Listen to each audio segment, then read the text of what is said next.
بسم اللہ الرحمن الرحیم۔ ایک صاحب نے پوچھا ہے کہ غائبانہ نماز جنازہ یہ شریعت میں ہے یا نہیں ہے، تو اس کا جواب یہ ہے کہ نبی صلی اللہ علیہ وسلم نے غائبانہ نماز جنازہ پڑھائی، اور وہ پڑھائی ہے حبشے کے بادشاہ نجاشی کی، جو مسلمان تھا۔ حبشے کا ایک بادشاہ عیسائی گزرا ہے، ایک مسلمان تھا، تو وہ مسلمان بادشاہ جو نجاشی تھا، اس کی نماز جنازہ نبی صلی اللہ علیہ وسلم نے مدینہ طیبہ میں پڑھائی، جبکہ اس کا جنازہ مسجد نبوی میں، مدینہ مسجد میں موجود نہیں تھا اس کا جسم۔ یہ بات 100% درست ہے، لیکن جو تفصیلی حدیث ہے اس میں ایک بات اور موجود ہے، اور وہ یہ ہے کہ نبی صلی اللہ علیہ وسلم نے فرمایا کہ اللہ تعالیٰ نے میرے سامنے سے پردے ہٹا دیے اور وہ جنازہ میرے سامنے تھا۔ یہ الفاظ حدیث کے الفاظ کا ترجمہ ہے۔ یہ جملہ ذہن میں رکھ کر اب اگلی بات غور سے سنیے گا کہ نبی صلی اللہ علیہ وسلم نے غائبانہ نماز جنازہ پڑھائی۔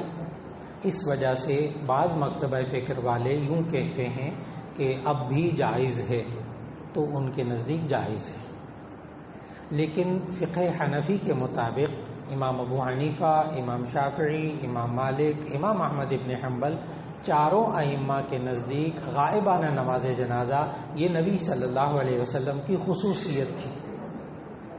یہ نہیں کہہ سکیں گے کہ غائبانہ نماز جنازہ یہ اس کا تصور ہی نہیں ہے، اسلام میں جائز ہی نہیں ہے، یہ نہیں کہہ سکیں گے۔ نبی صلی اللہ علیہ وسلم نے غائبانہ نماز جنازہ پڑھائی، اور یہ مستند بات ہے۔ کس کی پڑھائی وہ بھی میں نے بتا دیا، نجاشی کی، حبشے کے بادشاہ کی پڑھائی، اور وہ طے شدہ بات ہے کہ میت اس کی وہاں نہیں تھی۔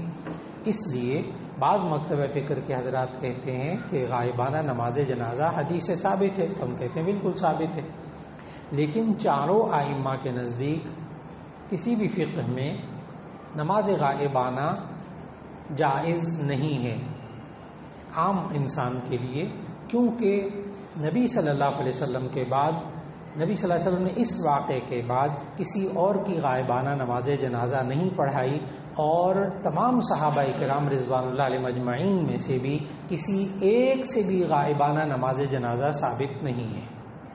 بڑی اہم بات ہے، اس وجہ سے ان فقہا نے یہ خصوصیت قرار دی ہے۔ لیکن اگر کوئی غائبانہ نماز جنازہ پڑھا لے یہ سوچ کر کہ نبی صلی اللہ علیہ وسلم نے پڑھائی تھی، تو انشاءاللہ وہ گناہ گار نہیں ہوگا۔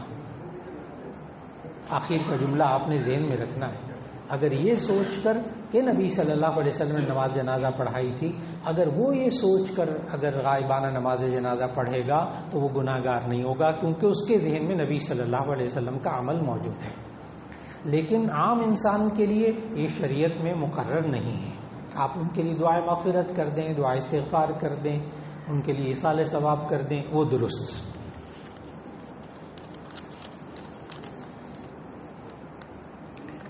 ایک صاحب نے کہا کہ اللہ تعالیٰ کا کوئی صفتی نام بتائیں جو ہر وقت پڑھنے سے حاجت پوری ہو جائے۔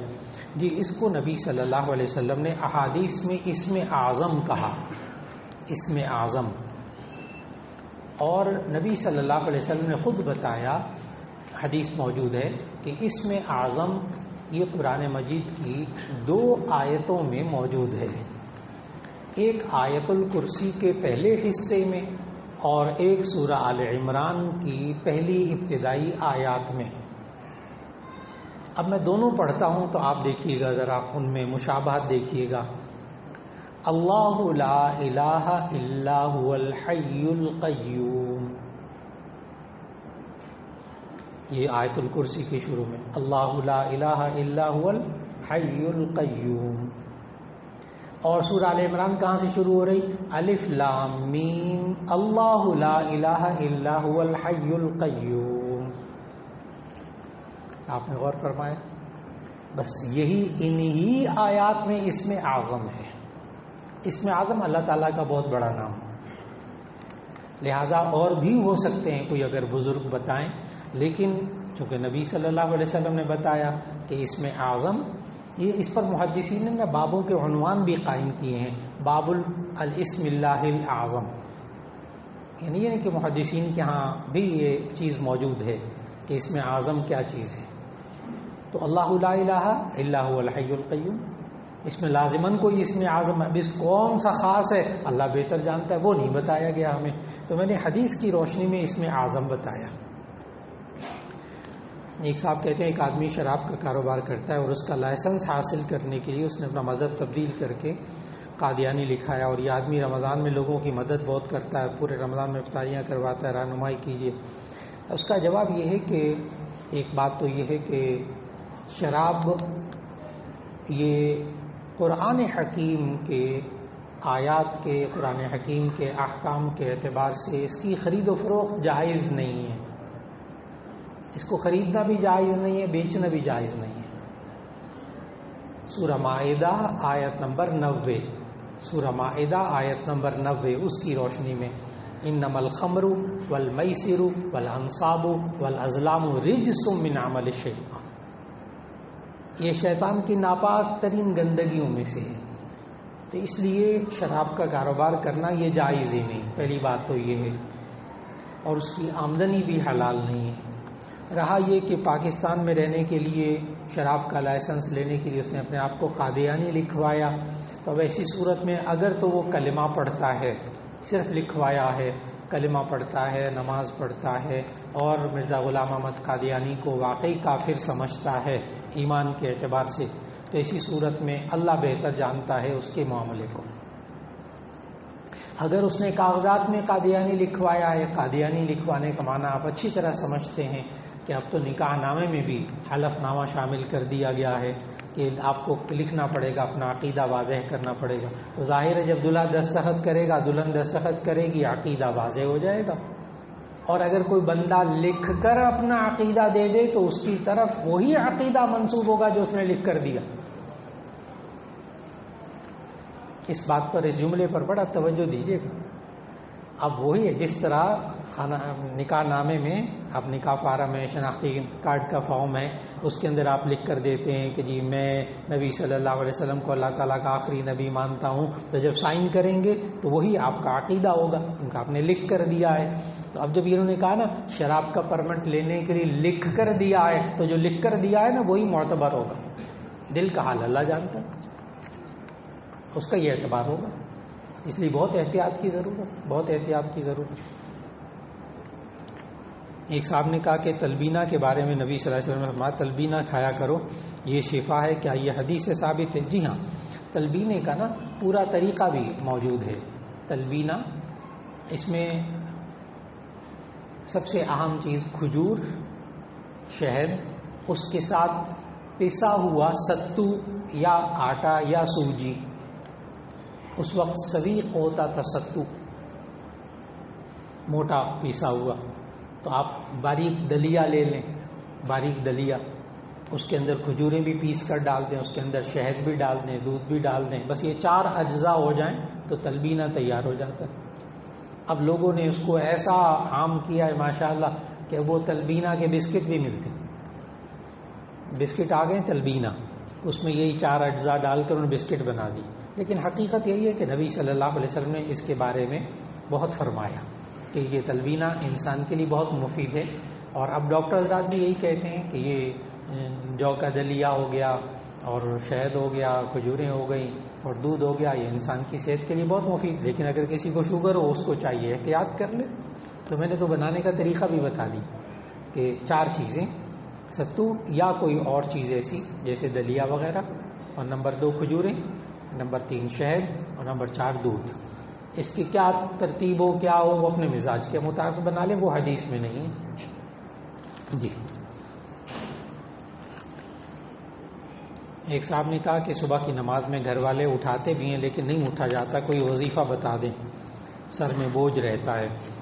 یہ بات میرے شیخ سے ڈاکٹر عبداللہ عارفی رحمۃ اللہ علیہ سے ایک صاحب نے خط لکھ کر پوچھی تھی کہ میں رات کو الارم بھی لگا کے سوتا ہوں، رات کو پکا ارادہ کر کے سوتا ہوں کہ میں صبح اٹھوں گا تہجد کے لیے، تو نہیں اٹھا جاتا، آپ کوئی وظیفہ بتا دیں۔ تو انہوں نے خط لکھا، تو میں نے بھی ان کو کہا، میں نے کہا کوئی وظیفہ آئے تو ضرور بتائیے گا. تو انہوں نے جب خط واپس جواب آیا، اس وقت خط لکھتے تھے جواب دیتے تھے، اب جدید چیزیں آ گئی. تو انہوں نے ڈاکٹر عبداللہ یارفی رحمۃ اللہ علیہ نے اس کے جواب میں لکھا، وہ جہاں لکھا تھا وعلیکم السلام لکھا، اور ساتھ جہاں لکھا تھا میں رات کو پکا ارادہ کر کے سوتا ہوں، تو وہاں گول دائرہ لگا کر لکیر باہر نکال کر لکھا وہ ارادہ پکا نہیں ہوتا والسلام، وہ ارادہ پکا نہیں ہوتا والسلام. بندہ پکا ارادہ کر کے ایئرپورٹ جانا ہو، فلائٹ مس ہونے کا اندیشہ ہو، اس کی آنکھ کیسے نہیں کھلتی، کیسے نہیں کھلتی؟ اور اس کو اس نفع نقصان کا پتہ ہو کہ کیا نقصان ہوگا اگر میری آنکھ نہ کھلی، تو پھر یہ اس انسان کی ضرور اندر الارم بجتا ہے اس انسان کے اندر، اور یہ اٹھ جاتا ہے. اس لیے آسان طریقہ عرض کر رہا ہوں، جب صبح کی نماز کے لیے گھر والے اٹھائیں تو ان کو چاہیے کہ یہ اٹھ جائیں اور صرف اللہ اکبر کہہ کر بیٹھ جائیں. بہت عجیب طریقہ بتا، جب آپ بیدار ہو جائیں نا، ایک دفعہ آنکھ کھل جائے اور پتہ ہے کہ وقت ہو گیا، تو ہمت کر کے ایک دفعہ بیٹھ جائیں، بیٹھ جائیں ایک دفعہ، اور اللہ اکبر کہہ کر. جب اللہ کا نام آ جاتا ہے نا تو پھر شیطان دوبارہ سونے نہیں دیتا، بندہ سوتا نہیں ہے پھر دوبارہ. اور اگر لیٹے لیٹے کہا نا ابھی چند منٹ اور، تو بس پھر وہ نماز گئی، وہ نماز گئی. اس لیے اللہ تعالیٰ توفیق عطا فرمائے تو گھر والوں کے اٹھانے سے اٹھ جانا چاہیے. ایک صاحب نے کہا آپ نے پچھلی دفعہ قرآن پاک کی آیت تلاوت کی لقد کان لکم فی رسول اللہ اسوۃ حسنہ. میں جس شخص کے نام تمام تر تربیت جدید ماحول میں ہوئی ہو تو وہ آخرت دن پر ایمان کو کیسے پختہ کرے؟ اچھا، اصل میں انہوں نے گزشتہ جمعے کی تقریر پر سوال کیا ہے کہ آیت پڑھی تھی آپ نے سورہ احزاب کی، لقد کان لکم فی رسول اللہ اسوۃ حسنہ، کہ تمہارے لیے رسول اللہ صلی اللہ علیہ وسلم کی ذات میں بہترین نمونہ زندگی ہے. تو میں نے ایک سوال پیش کیا تھا آپ کے سامنے کہ جب رسول اللہ صلی اللہ علیہ وسلم کی احادیث موجود ہیں، اسوہ حسنہ موجود ہے، قرآن موجود ہے، ساری باتیں موجود ہیں، تو لوگ عمل کیوں نہیں کرتے؟ یہ ایک سوال تھا. بھائی سب کچھ سامنے ہے موجود، تو کھاتے کیوں نہیں؟ کھاتے کیوں نہیں؟ عمل کیوں نہیں کرتے؟ آسان سا سوال.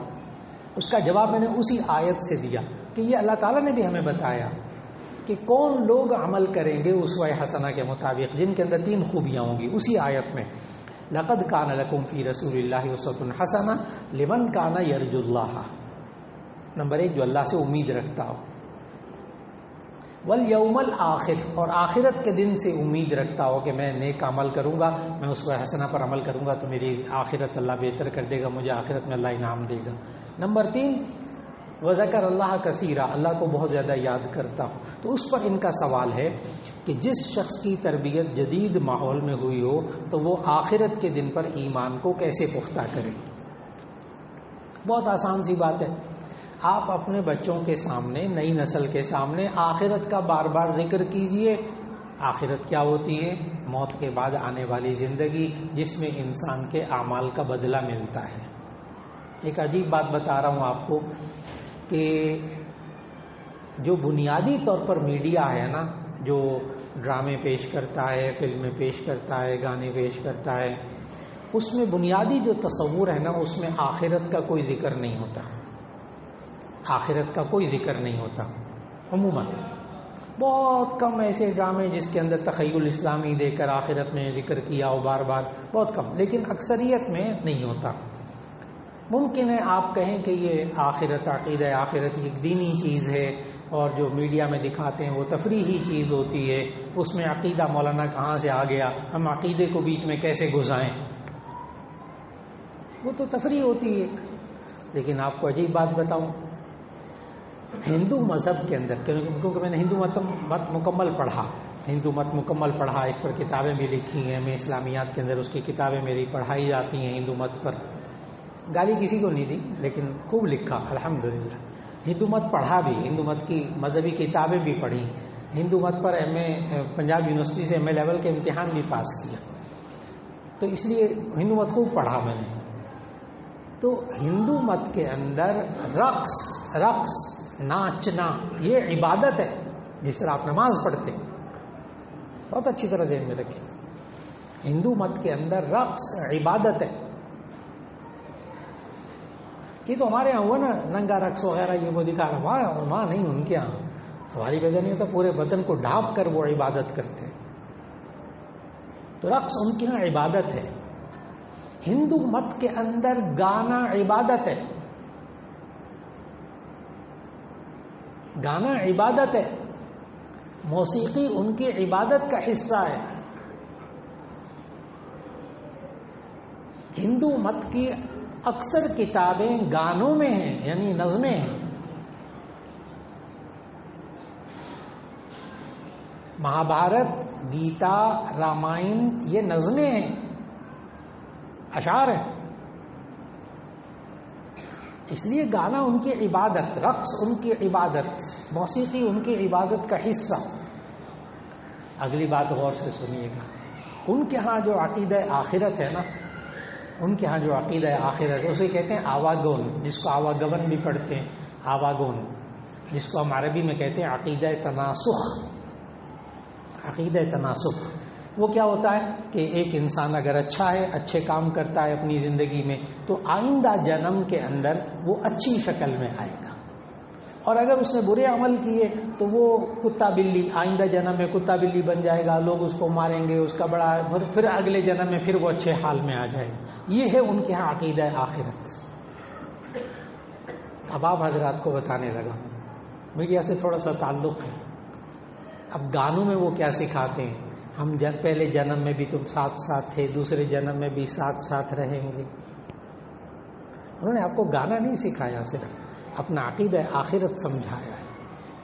اور پتہ ہے کتنا سمجھایا ہے کہ لاہور کی بات ہے، یہ لاہور کی، بہت میرے بڑے گہرے دوست، ان کی بیوی کا انتقال ہو گیا.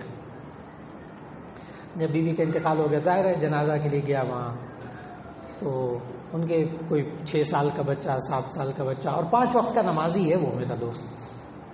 بیوی بھی بہت نمازی تھی، بیوی بھی نیک ماشاءاللہ. تو وہ جب گیا تو وہ گلے لگ کے رونے لگا، تسلی دی، لیکن وہ قابو نہیں آ رہا تھا. میں پہلے دیکھا باقی سب کے ساتھ ٹھیک تھا، وہ ملاقات کر رہا تھا سب سے جو تعزیت کر رہے تھے، لیکن جب میرے گلے لگا نا تو رونے لگا. پھر وہ چپ ہی نہ ہو. میں نے پھر آخر کار ایک طرف لے گیا، میں نے کہا کیا بات ہوگی، خیریت ہے، بیوی کا انتقال ہو گیا، اللہ تعالیٰ آپ کو صبر دے، بہت بڑا حادثہ ہے. کہنے کہ نہیں، آج بیوی کے انتقال، بیوی کے مرنے سے بھی بڑا حادثہ ہو گیا. میں نے کہا کیا ہو گیا؟ کہنے کا ابھی بیوی کو نا نہلا دھلا کر غسل دے کے تو کفن پہنا کر لٹایا ہوا تھا، تو یہ میرا یہ جو 6-7 سال کا بچہ وہ سامنے نظر آ رہا ہے نا، یہ آ کر مجھ سے پوچھتا ہے کہ ڈیڈی مما کی چتا کو آگ کب لگائیں گے؟ مما کی چتا کو آگ کب لگائیں گے؟ اب عجیب بات پتہ کیا ہے، مجھے عقیدہ آخرت آپ حضرات کو سمجھانا پڑا ہے، لیکن یہ مما کی چتا کو آگ کب لگائیں گے یہ مجھے آپ حضرات کو سمجھانا نہیں پڑا. میں چہرے دیکھ رہا ہوں، ہر ایک کو سمجھ میں آ گیا. عجیب بات ہے، ان کو چتا سمجھ میں آ گئی. ہاں، حالانکہ نہ وہ قرآن میں نہ حدیث میں. کیوں؟ ان لوگوں نے فلموں کے اندر، ڈراموں کے اندر، گانوں کے اندر اپنا عقیدہ آخرت اور اپنے عقائد اتنے گھول کر پلا دیے نا، شوگر کوٹڈ، یعنی اوپر چینی لپیٹ کر اندر زہر. ہمارے بچوں کے ذہنوں میں اتنا اتار دیا کہ ان کے منہ پر، ان کی زبانوں پر وہ الفاظ ہیں. جناب ہم سے غلطی ہو گئی، ہم سے غلطی ہو گئی. تو جواب میں دے رہا تھا کہ ہم جدید ماحول میں پڑھے ہوئے ہیں، تو ہمیں ہمارا عقیدہ آخرت پر ایمان کیسے پختہ ہوگا؟ تو اس کا جواب یہ کہ بار بار ذکر کیجیے، اور کچھ بھی نہیں. میڈیا کا ایک اصول ہے، یہ ماس کمیونیکیشن کے ماشاءاللہ بڑے بڑے ڈاکٹر حضرات یہاں، پروفیسر حضرات یہاں موجود ہیں ماشاءاللہ. ماس کمیونیکیشن یہ ذرائع ابلاغ، ابلاغیات، وہاں ایک اصول ہے، اور اب میڈیا اس پر 100% عمل کرتا ہے، بلکہ کیمرہ والے احکام دیتے ہیں، یہ والے جو میں اب سنانے لگا. یہ اصول پڑھایا جاتا ہے. جب کسی بات کو ذہن میں بٹھانا ہے، لوگوں کے، عوام کے ذہن میں بٹھانا ہے، ان کے ذہن پہ سوار کرنا ہے اس بات کو، بار بار ذکر کرو، بار بار ذکر کرو، بار بار ذکر کرو. اور اگر کسی بات کو عوام کے ذہن سے نکالنا ہے نا، تو اس کو ذکر ہی نہ کرو، نہ نیگیٹو نہ پازیٹو، نہ منفی نہ مثبت، بالکل ذکر نہ کرنا. جیسے ابھی وہ سیلاب وغیرہ کے حالات آئے نا، سیلاب وغیرہ کے حالات آئے، پھر اس سے پہلے زلزلے کے حالات اس سے پہلے بہت آئے تھے. تو میڈیا نے دکھایا زلزلہ، یہ وہ، اب سیلاب کے حالات، یہ وہ، بہت دکھایا، یہاں تک کہ بعض لوگ نفسیاتی مریض ہونے لگ گئے دیکھ کر۔ اب پیچھے سے آرڈر کیا آیا، زلزلے کے وقت میں بھی آیا تھا، پھر آیا میڈیا کو کہ جی اب آپ یہ سیلاب اور تباہ کاریاں دکھانی بند کر دیں، ذرا کم کر دیں اور چیزیں دکھائیں۔ کیوں؟ اب وہ لوگوں کے ذہن کو پلٹنا چاہتے ہیں۔ یہ میڈیا کا اصول ہے۔ یہی آپ اپنے گھروں میں اپنی نئی نسل کے ساتھ اصول اپنائیں گے عقائد کے بارے میں کہ آپ عقیدہ آخرت کا بار بار ذکر کریں گے، اور یہ اصول ہمیں دین کے اندر سکھایا گیا۔ یہ میڈیا کا یہ والا اصول ہمیں دین کے اندر سکھایا گیا۔ کیا؟ اذا تکرر الکلام علی السمع تقرر فی القلب، جب کانوں پہ بار بار بات دہرائی جائے گی دل میں بیٹھ جائے گی۔ جب کانوں پہ بات دہرائی جائے، دیکھیے میڈیا اسی پر عمل کر رہا ہے، سارا میڈیا اسی پر چل رہا ہے۔ یہ میڈیا اتنا طاقتور ہے، سوشل میڈیا تو ہے ہی ہے، باقی میڈیا بھی اتنا طاقتور ہے کہ اس کے اختیار میں ہے کہ آپ کے ذہن میں کوئی بات ڈالنا چاہے تو آپ کے ذہن میں وہ ڈال کر چھوڑے گا، آپ لاکھ بچنا چاہیں، اور اگر آپ کے ذہن سے کوئی بات نکالنا چاہے تو وہ مکمل قدرت رکھتا ہے آج کا میڈیا کہ آپ کے ذہن سے وہ بات نکال دے۔ اب آپ کے اختیار میں آپ کیا ذہن میں ڈالنا چاہتے ہیں، کیا نہیں ڈالنا چاہتے۔ اور عجیب بات بتاؤں، آپ میں سے، یہ صرف میڈیا نہیں، آپ میں سے ایک ایک کو اللہ نے یہ والی طاقت دی ہوئی ہے۔ ایک ایک باپ کو، ایک ایک ماں کو اللہ نے یہ والی طاقت، میڈیا جو استعمال کرتا ہے نا طاقت، یہ اللہ نے دی ہوئی ہے۔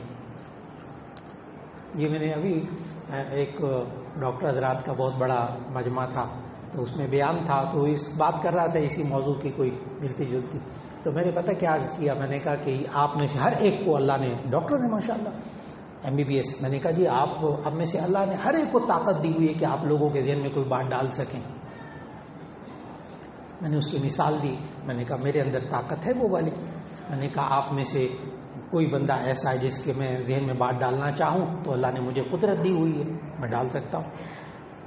میں نے کہا ایک ایسی بات جو بھی آپ کے ذہنوں میں نہیں ہے میں بولتا ہوں، میں نے نام لیا ہیلی کاپٹر کا، میں نے کہا ہیلی کاپٹر، سارے ڈاکٹر ماشاءاللہ بڑے قابل لوگ، میں نے کہا ہیلی کاپٹر، میں نے کہا اب آپ میں سے کوئی انکار نہیں کر سکتا کہ میرے ذہن میں ہیلی کاپٹر نہیں آیا، حالانکہ تھوڑی دیر پہلے نہیں تھا۔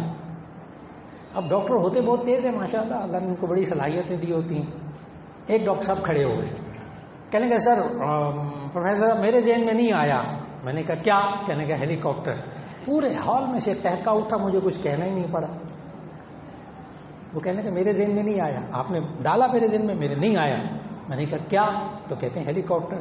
تو اب جب انہوں نے منہ سے نکالا تو ذہن میں ہوگا تو نکلا ہے۔ اتنی سی بات ہے کہ آپ میں سے ہر ایک کو اللہ نے طاقت دی ہے کہ آپ اپنے بچے کے ذہن میں عقیدہ آخرت ڈال دیں۔ بیٹا مرنے کے بعد زندگی اعمال کا بدلہ ملے گا، بیٹا مرنے کے بعد اللہ تعالیٰ جنت دے گا، اس کی نعمتیں ہوگی، بیٹا مرنے کے بعد یہ ہوگا، دیکھو زندگی میں کرو گے، زندگی میں اس عمل کا پھل یہ ملے گا۔ ایک ایک بندے کو اللہ نے صلاحیت دی ہوئی ہے،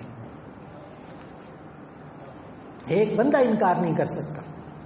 اس لیے میں نے جواب دیا اس بات کا کہ ہم عقیدہ آخرت پر ایمان کیسے پیدا کریں۔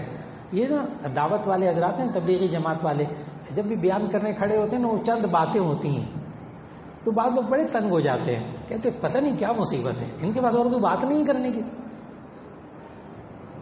نماز، کلمہ، آخرت، بلا چند باتیں گنی ہوئی، وہ 6 نمبر چند باتیں ان کے، بس وہی دہراتے رہتے ہیں لوگ، پتہ نہیں۔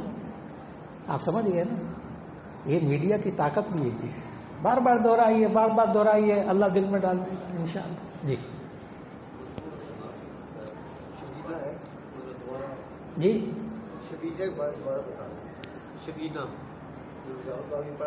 اچھا، شبینہ رمضان والا، جی شبینہ رمضان میں نفل میں جو قرآن مجید پڑھا جاتا ہے، ایک ہے لیلۃ قیام اللیل، قیام اللیل کہ رات کو کھڑے ہو کر عبادت کرنا۔ آج بھی مسجد نبوی میں آج بھی قیام اللیل تہجد کے وقت وہ جو 8 رکعتیں ہیں آج بھی پڑھی جاتی ہیں۔ قیام اللیل نوافل جماعت کے ساتھ پڑھنا یہ انہوں نے ابھی بھی اس کو باقی رکھا ہوا ہے۔ عام حالات میں نفل نماز جماعت کے ساتھ پڑھنا سنت کے مطابق نہیں ہے. پڑھ لیں گے تو ہو جائے گی، پڑھ لیں گے تو ہو جائے گی. اب شبینہ کس کو کہتے ہیں کہ لوگ جمع ہو جاتے ہیں، حافظ صاحب قرآن حکیم سناتے ہیں، سب لوگ سنتے ہیں. تو اگر سب لوگ سنیں گے ثواب ملے گا انشاءاللہ، قرآن پڑھنے کا بھی ثواب ملے گا، سننے کا بھی ثواب ملے گا. لیکن نوافل جماعت کے ساتھ پڑھنا سنت کے مطابق نہیں ہے. اگر کوئی پڑھے گا تو نفل ہو جائیں گے، اگر کوئی پڑھے گا تو نفل ہو جائے گا. اب بات مکمل ہو جی. پہلا یہ کہ تکبیر کے بعد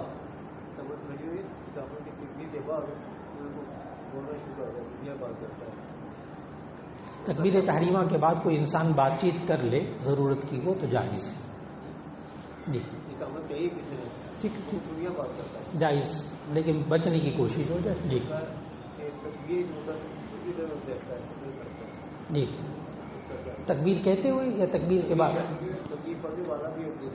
نہیں یہ سوال میں نہیں سمجھا، مجھے لکھ کر دے دیجیے، مجھے لکھا ہوا دے دیجیے. ہاں میں وہ تاکہ بات بھی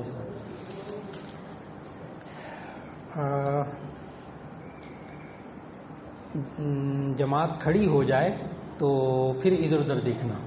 اللہ اکبر کہہ لیا، تکبیر تحریمہ کہہ لی، کوئی بات نہیں، وہ دیکھ سکتا ہے. تکبیر تحریمہ سے پہلے ادھر ادھر دیکھ سکتا ہے. ٹھیک ہے. اب اگلی بات بھی غور سے سنیے گا. تکبیر تحریمہ ہو جائے اللہ اکبر، پھر بندہ ادھر ادھر دیکھ سکتا ہے یا نہیں؟ بڑا محتاط ہو کر بیان کرنے لگا ہوں.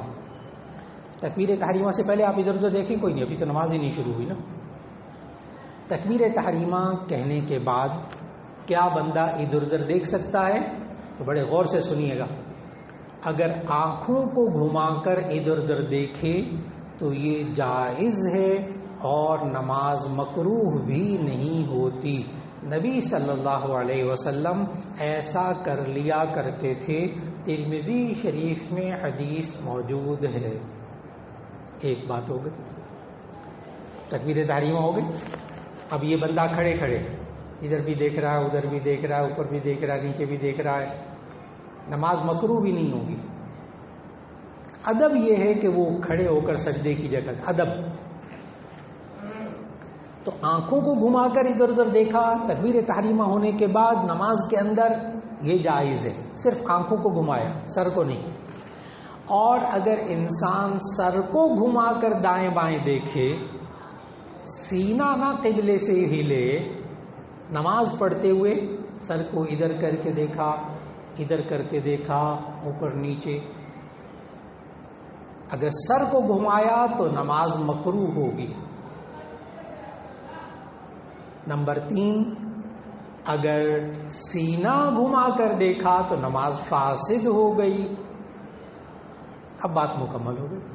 یہ جو بات لوگ کہتے ہیں نا آپ نماز میں ادھر ادھر دیکھ رہے تھے، آپ کی نماز قبول نہیں ہوئی، نہ یہ حدیث کے مطابق نہیں ہے. نماز میں آنکھوں کو گھما کر ادھر ادھر دیکھا تو نماز نہیں ٹوٹے گی. نماز کو ہم خلاف سنت نہیں کہیں گے. کیوں؟ اس لیے کہ نبی صلی اللہ علیہ وسلم، جامع ترمذی کی حدیث، نبی صلی اللہ علیہ وسلم نماز میں ادھر ادھر آنکھیں گھما کر دیکھ لیتے تھے. کتاب الصلاۃ میں حدیث موجود. اسی پر حاشیے میں یہ 3 صورتیں محدث نے لکھی ہیں جو میں نے ابھی بتائی. آنکھیں گھما لی، کوئی حرج نہیں. اس کے باوجود ادب یہ ہے کہ سجدے کی جگہ دیکھیں.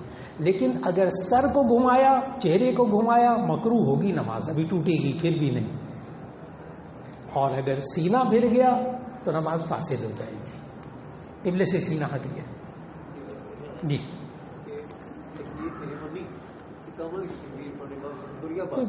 کوئی بات نہیں. تکبیر تحریمہ نہیں کہا، اس سے پہلے وہ سب کچھ کر سکتا ہے، کھا پی بھی سکتا ہے. چاکلیٹ منہ میں رکھی ہوئی تھی نا، کھجور منہ میں رکھی ہوئی تھی، تکبیر تحریمہ بھی نہیں کہی، اقامت ہو رہی ہے، پوری کھجور کھا لے آرام سے، کچھ نہیں ہوتا کیونکہ نماز شروع نہیں ہوئی. جی میں نے کہا نماز پڑھتے ہوئے ادھر ادھر دیکھ سکتا ہے، دعا مانگتے ہوئے ادھر ادھر دیکھتا ہے، کوئی حرج نہیں. ادب یہی ہے کہ نماز دعا مانگے تو خوشو خضوع سے مانگے.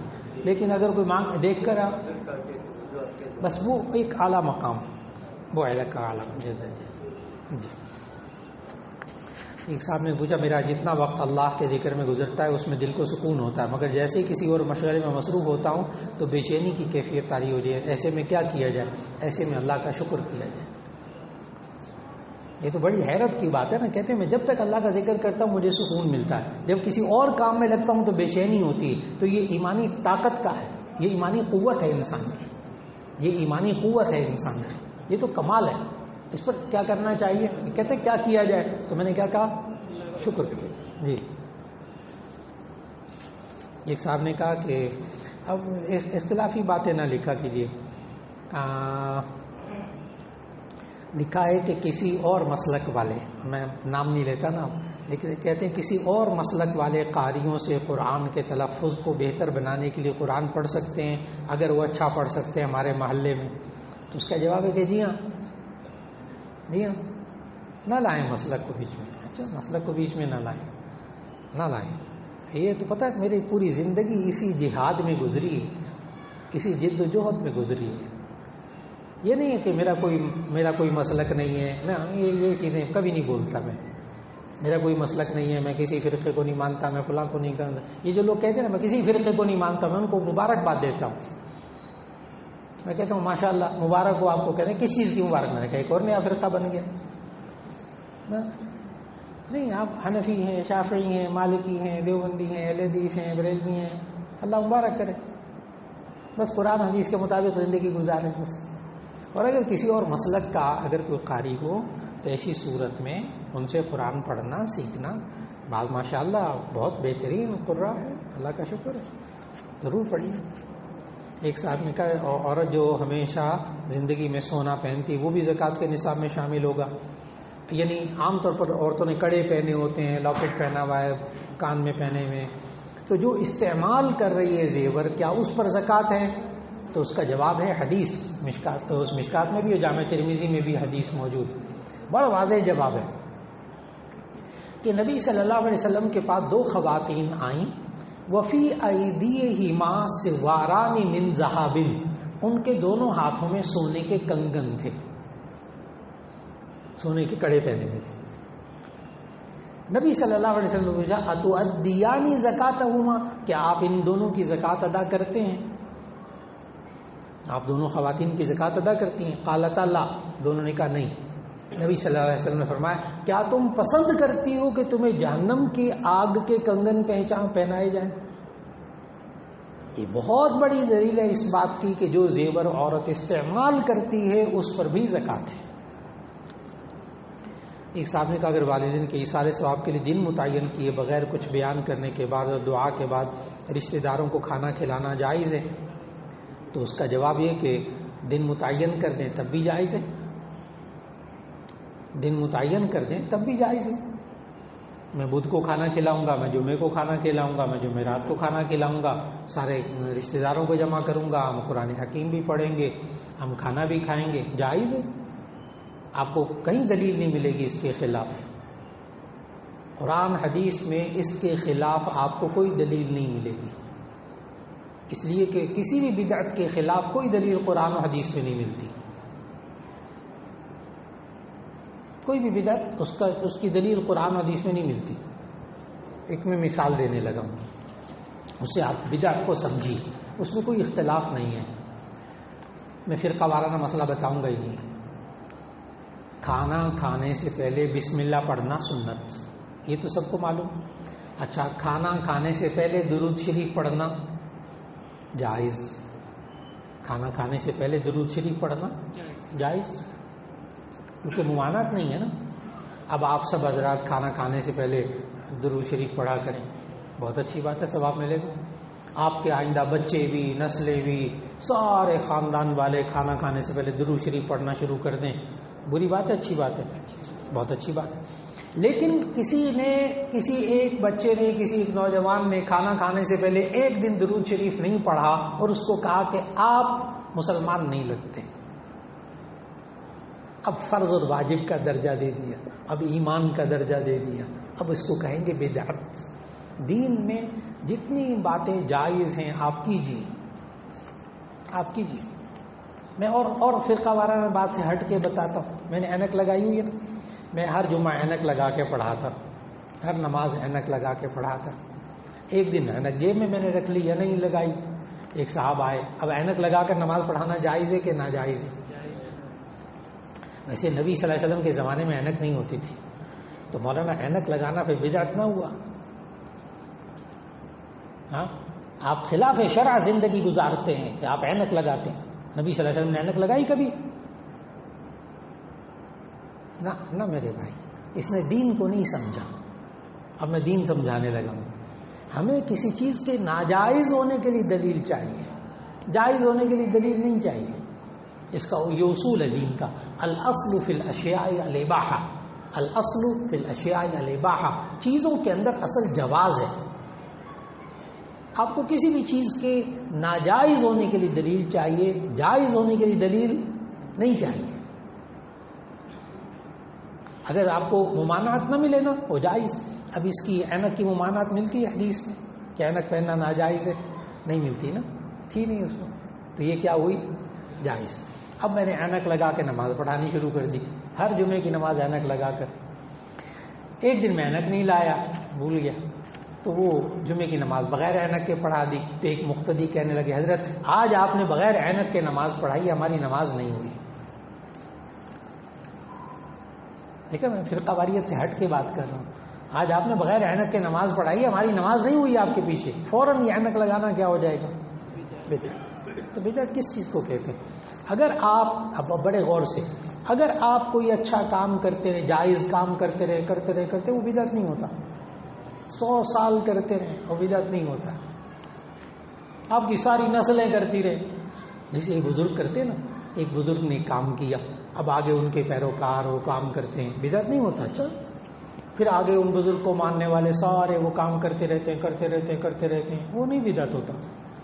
لیکن جس دن کسی نے کہا نا آپ یہ نہیں کرتے، آپ مسلمان نہیں لگتے، بس وہاں وہ فوراً کیا ہو جائے گا؟ بدعت. میرا خیال ہے بہت بات واضح ہو گئی. جی، سجدے کی حالت میں آنکھیں بند رکھنی ہے یا کھلی رکھنی ہے؟ جی، سجدے کی حالت میں نماز میں بھی، پوری نماز میں بھی آنکھیں بند بھی رکھ سکتے ہیں، کھلی بھی رکھ سکتے ہیں. ٹھیک ہے، جائز ہے.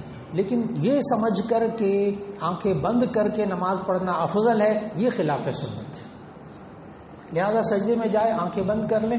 اگر آپ کو سکون زیادہ مل رہا ہے کر لیں آنکھیں بند. جیسے بعض حافظ ہوتے ہیں وہ قرآن مجید آنکھیں بند کر کے پڑھتے ہیں، ذرا آنکھ کھول کے پڑھے نا بھول جاتے ہیں.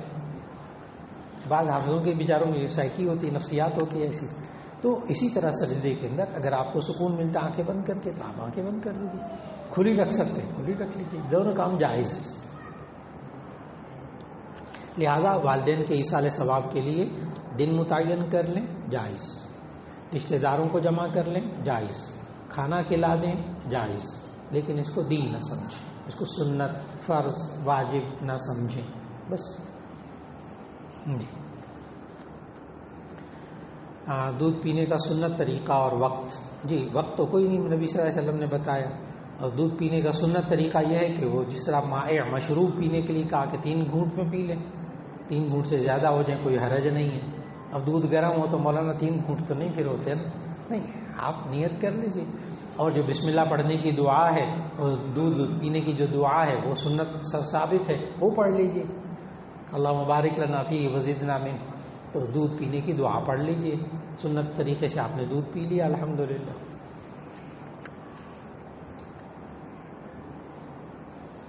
ایک صاحب نے کہا کہ اپنا تعارف کرائیں، زبان، تعلیم، کہاں سے درسی تعلیم حاصل کی. تو میرا تعارف پورا بھائی چھپا ہوا ہے، سی وی بھی موجود ہے. تو اگر سی وی میں تو سب کچھ ہے میرا، بچپن سے لے کر اور اب تک. تو کسی بھی صاحب کو سی وی میرا چاہیے ہو تو بلا تکلف لے لیں، انگلش میں بھی تیار ہے. ٹھیک، کوئی بات نہیں ہے. اب وہ چھپ بھی چکا ہے، بعض کتابوں کے شروع میں چھپ چکا ہے. ایک کتاب میری ہے اسلام میں حیوانات کے احکام، تو اس کے شروع میں بھی پورے حالات زندگی چھپے ہوئے ہیں. جامعہ شفیعہ میں ہر سال ڈائری چھپتی ہے، ہر سال. تو اس ہر سال میرے حالات زندگی بچپن سے لے کے اب تک کے اس میں چھپتے ہیں. تو کوئی خفیہ چیز نہیں ہے، چاہیے تو الگ سے لے لیجیے. ایک صاحب نے کہا نماز بھی دوسرے مسلک والے کے پیچھے پڑھ سکتے ہیں. اب دیکھو نا، یہ سوال مسلک والے سوال مزیدار بڑے ہوتے ہیں، اس لیے کہ اس میں مزہ بہت آتا ہے. ہمیں بار بار کہا کہ مسلک والے سوال نہ کیجیے، یہ اس میں مزے لیں. جو جواب دوں گا نا اس میں ہاں یا نہ دونوں صورتوں میں مزہ آتا ہے. یہ عجیب بات ہے. اور میں نے اس مزے کو یہاں اس مجلس میں ختم کیا ہے، اس مجلس میں ختم کیا. اور یہاں ہر دفعہ الحمدللہ لوگ آتے ہیں اور مسلک کو چھیڑتے ہیں، مجھے بھی چھیڑتے ہیں، لیکن میں چھیڑتا نہیں ہوں، اس لیے کہ دو چیزوں پہ پابندی ہے اس مجلس کے اندر.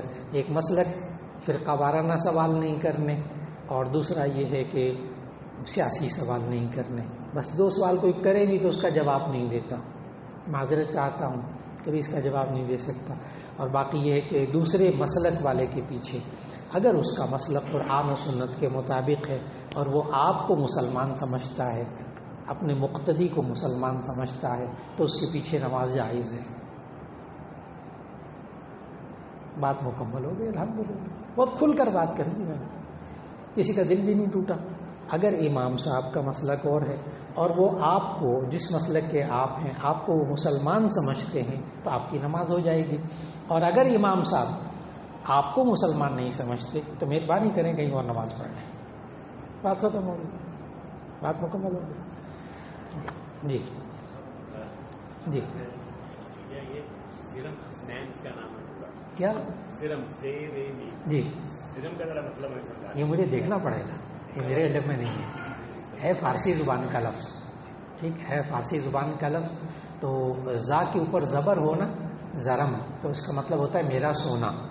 زر کا معنی سونا، میم لگا دیں تو جیسے کتابم میری کتاب، قلمم میری قلم. ٹھیک، تو زرم کا معنی میرا سونا.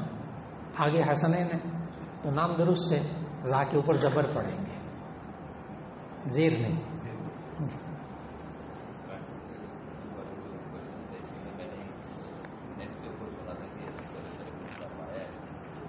جی جی جی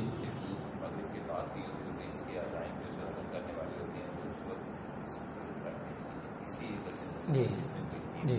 تو اس کا بھائی صاحب نے سوال کیا کہ اصل میں سوال یہ تھا دودھ والے وقت کے بارے میں کہ انہوں نے نیٹ پر سوشل میڈیا میں دیکھا کہ نبی صلی اللہ علیہ وسلم نے فرمایا کہ مغرب کے بعد دودھ پیا کرو کیونکہ زیادہ ہضم ہونے والا ہوتا ہے. تو اس کا جواب یہ کہ یہ حدیث میرے علم میں نہیں ہے، یہ حدیث میرے علم میں نہیں ہے.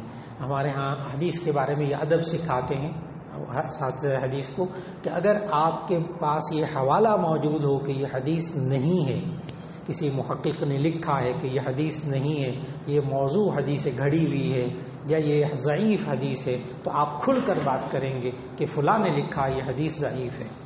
اور اگر آپ کے ذہن میں نہ ہو تو ایسی صورت کے اندر پھر آپ اپنی زبان سے یہ نہ نکالیں کہ یہ حدیث نہیں ہے. حدیث ہونے کے لیے بھی دلیل چاہیے، حوالہ چاہیے، اور نہ ہونے کے لیے بھی حوالہ چاہیے. تو میں نے کہا میرے علم میں نہیں ہے. اور بتا دوں آپ کو کہ بخاری، ترمذی، مسلم، ابو داؤد، سنن ابن ماجہ ان صحاح ستہ میں تو نہیں ہے. باقی میں بھی ہو سکتی ہے لیکن میرے علم میں بالکل نہیں ہے. اس کا الگ سے لکھ کر کسی وقت دے دیجئے تو باقاعدہ حوالہ جو ہے وہ تلاش کیا جا سکے گا. جزاک اللہ خیر. السلام علیکم ورحمۃ اللہ.